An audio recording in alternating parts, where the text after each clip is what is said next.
Hello friends, आशा करते हैं आप सभी लोग स्वस्थ और अच्छे होंगे। फ्रेंड्स, इस वीडियो में हम आपको सकट चौथ के व्रत की संपूर्ण कथा आपको बताएंगे। फ्रेंड्स, कोई भी व्रत यदि रखा जाता है तो उसमें कथा जरूर कही जाती है। जब हम लोग कथा कहते हैं या सुनते हैं तभी वह व्रत पूर्ण माना जाता है। फ्रेंड्स, सकट चौथ से संबंधित हमने एक वीडियो अपलोड की थी, उसमें आप सकट चौथ से संबंधित सभी जानकारियां मिलेंगी। उसमें सकट चौथ की पूजा विधि क्या है, सकट चौथ से संबंधित नियम क्या हैं, सकट चौथ में क्या क्या पूजन सामग्री की आवश्यकता होती है, चंद्र अर्घ्य किस तरीके से दिया जाना चाहिए, उसमें क्या क्या सामग्री का इस्तेमाल होगा।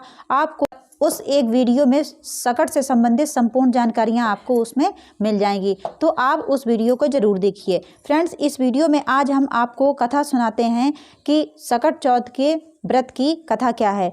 तो वह आप पूजन करने के बाद आप अपने हाथ में थोड़े से चावल और एक पुष्प अपने हाथों में लेकर के इस कथा को सुनना या कहना चाहिए। तो कथा इस प्रकार है, जो सुनिए।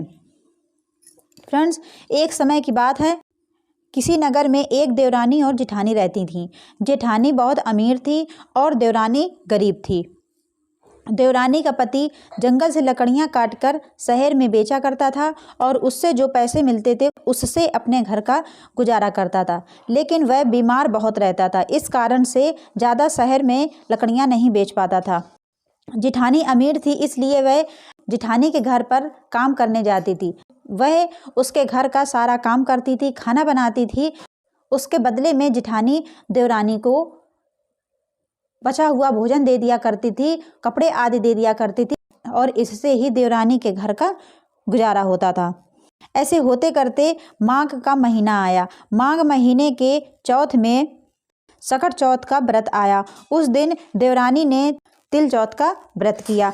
5 रुपए का तिल मंगाया और उससे तिलकूटा बनाया।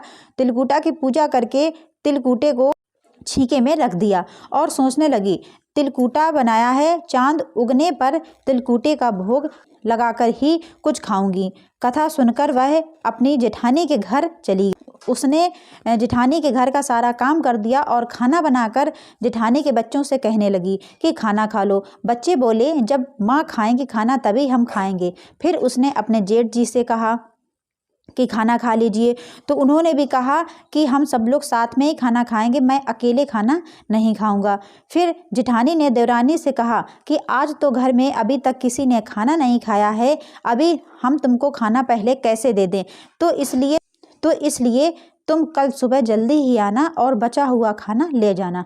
देवरानी के घर पर पति और उसके बच्चे सभी लोग यही आस लगाए बैठे थे कि आज तो त्योहार का दिन है, आज हमारी माँ आएंगी तो पकवान आदि खाने को लाएंगी।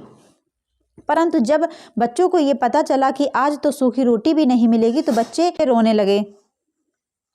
उसके पति को बहुत बुरा लगा और बहुत गुस्सा आया। कहने लगा कि सारा दिन काम करके तू रोटी भी नहीं ला सकती है, तो ऐसे काम करने से क्या फ़ायदा।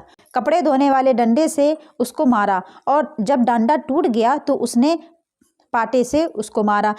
बेचारी गणेश महाराज को याद करती हुई रोती रोती पानी पीकर वह भी सो गई। उस रात गणेश जी महाराज उसके सपने में आए और बोले, धोबना मारी पाटा मारी, सो रही या जाग रही है। वो बोली, कुछ जाग रही हूँ कुछ सो रही हूँ। तब गणेश जी महाराज बोले, मुझे भूख लगी है, हमें कुछ खाने को दो। तब वह बोली कि मेरे घर में तो अन्न का एक दाना भी नहीं है। आज तिलकूटे का व्रत था, थोड़ा सा पूजा का तिलकूटा छींके में पड़ा है, आप अगर खाएं और खा लीजिए। तिलकूटा खाकर गणेश जी बोले, धोबना मारी पाटा मारी, निपटावन लगी है, कहाँ निपटूं।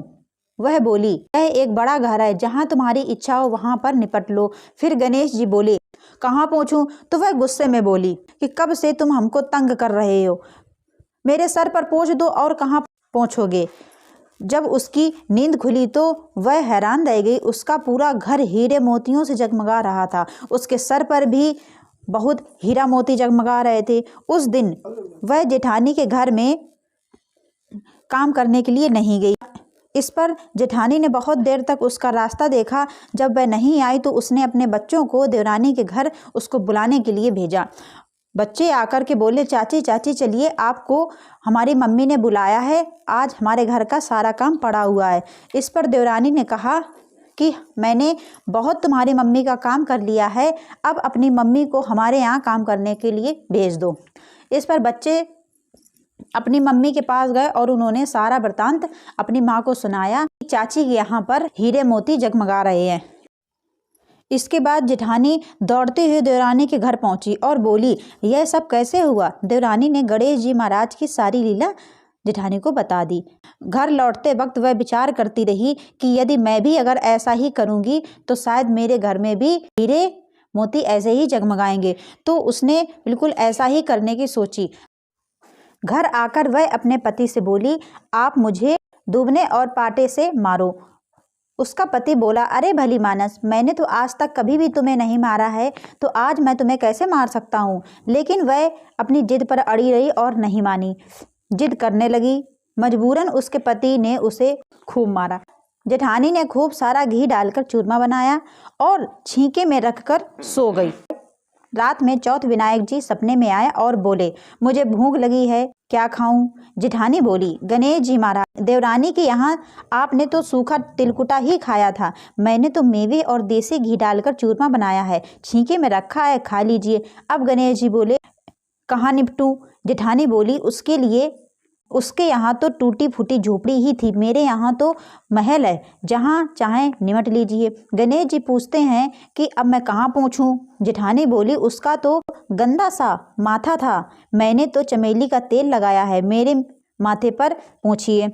धन की लोभी जेठानी सुबह जल्दी यह सोचकर उठती है कि उसका घर भी हीरे मोतियों से चकमगा रहा होगा। देखा तो पूरे घर में गंदगी फैली हुई थी, तेज बदबू भी बहुत आ रही थी, उसके सर पर भी बहुत गंदगी लगी हुई थी।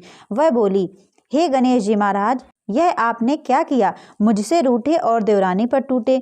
जेठानी ने सफाई करने की बहुत कोशिश की, लेकिन गंदगी और फैलती जा रही थी। जब यह बात जेठानी के पति को मालूम चली तो उसको बहुत गुस्सा आया और बोला, तेरे पास सब कुछ था, फिर भी तेरा मन नहीं भरा, देख यह तेरी लालच का नतीजा है। परेशान होकर जेठानी गणेश जी महाराज से विनती करने लगी और माफ़ी मांगने लगी। गणेश जी बोले, देवरानी से जलने और धन के लोभ में आकर जो तुमने किया उसका ही नतीजा है। इस प्रकार जेठानी को सबक सिखाते हुए गणेश जी महाराज ने अपनी माया समेट ली। गणेश जी महाराज जैसे देवरानी पर कृपा करी वैसे सब पर कृपा करना, कहानी कहने वाले, कहानी सुनने वाले और हुकारा भरने वाले सभी पर कृपा करना, और जैसा जेठानी को सजा दी वैसी किसी को मत देना। जय हो गणेश भगवान की। फ्रेंड्स, तो यह संपूर्ण कथा थी सकट चौथ की।